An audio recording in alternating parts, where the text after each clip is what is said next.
Shalom. Today I want to learn together a little bit about the Baal Shem Tov and the Baal Shem Tov's methods of prayer.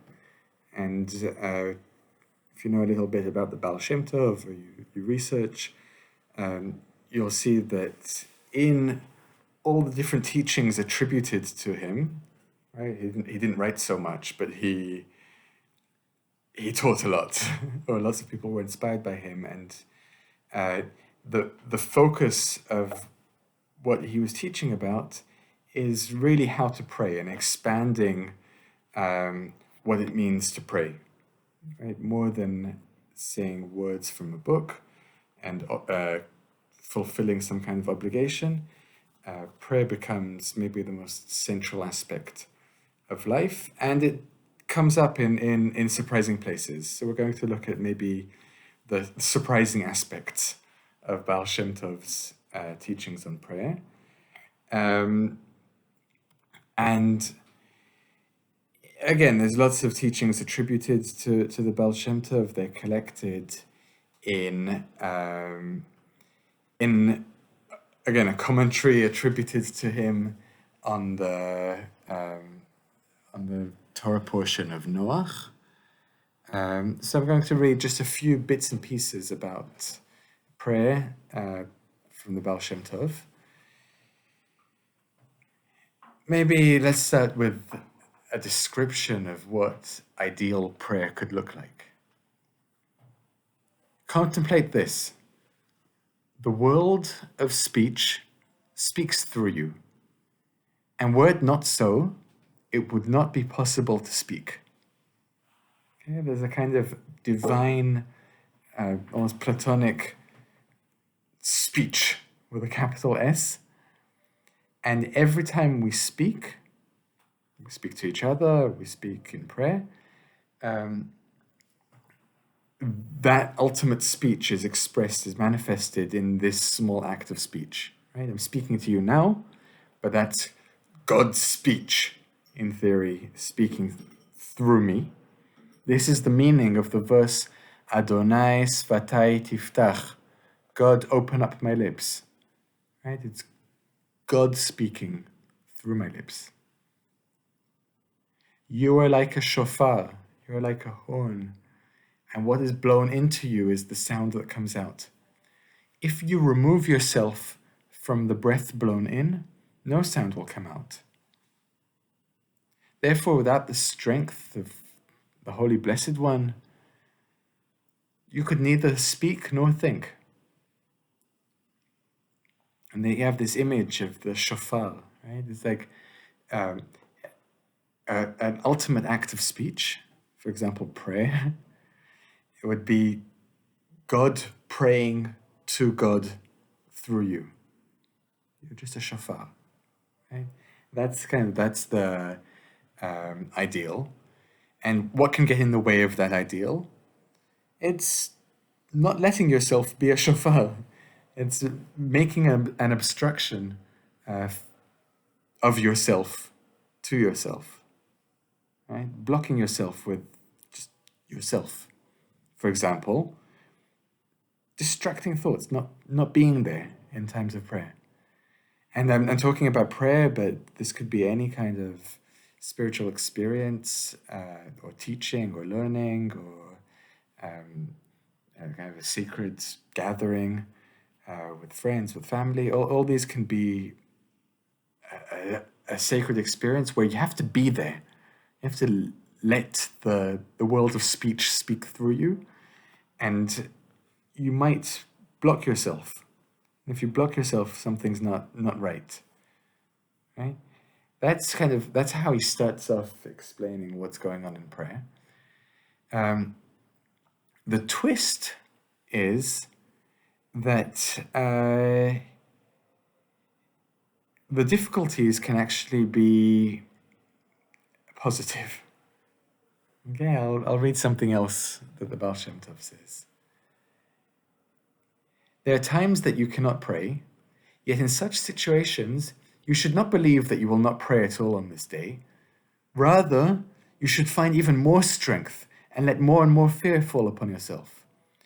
This is similar to a king who's going out to battle and disguises himself. The wise recognize him from his movements, and those who are not so wise recognize him from his effect. Since wherever there is heavy security, that is where the king is. Okay? And just to explain kind of what's going on there is this security, right? Where you see lots of chaos and shouting and sirens and everything, that's where the action is. That's where, paradoxically, that's where you want to be, okay? And the distractions in your mind during prayer, they really are distractions. You don't want them. But that's a sign that you're in the right direction.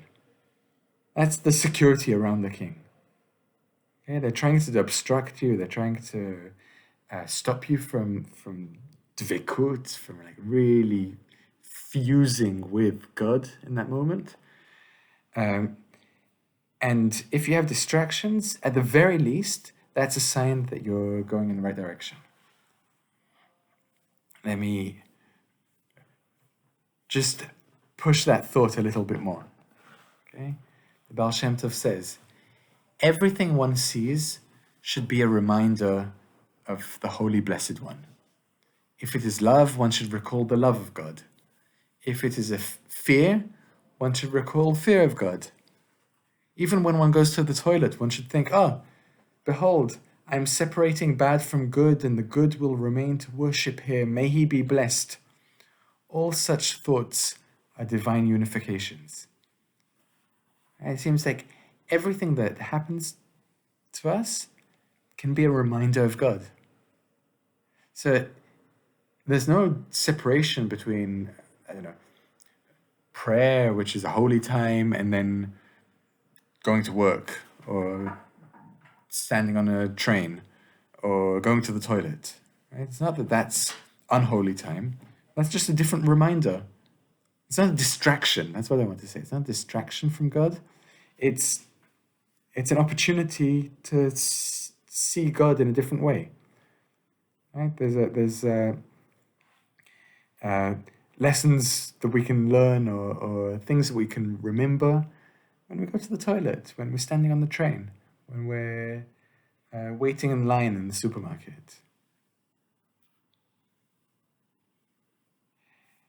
Maybe just to summarize here, right? There's lots more sources. If you want, read the source sheet and reach out to me, because there's a lot here. But the Baal Shem Tov says when a kind of, he calls it a foreign thought, when a machshava zara, when a foreign thought comes into your mind, that's an opportunity, because it's coming from the right place. It's coming from God, because everything comes from God. It's just confused, right? The only difference between prayer and a distraction is maybe like the order of the letters. The prayer is like more in order, and the distraction is distracting, but if you take those holy letters and reinterpret them, then that's also a path to God. He says, understand the essence of the thought. If it's a desire, it comes from the divine world of desire. If it's a fear, it comes from the divine world of awe. If it's pride, it comes from the divine world of splendor, and so too with all the others. Right? There's a kind of a divine spark in anything, even in distractions, and just not being distracted by it, but being curious. What's this distraction? What's coming into my mind during prayer? Noticing that and engaging with it can be a path to prayer itself. And he finishes by saying, the Holy One rejoices in such things. Just like a prince who falls into captivity, when he's finally brought back before the king rejoices even more than with the child who is always close to him. Right? That distraction it can be even stronger than the prayer itself, if we allow ourselves to elevate it in that way. So again, there's lots more there, And you can read if you want, and the right thing to do is to experiment. Try, just notice what's going on there. And I'll be back next week. I'll teach a bit more.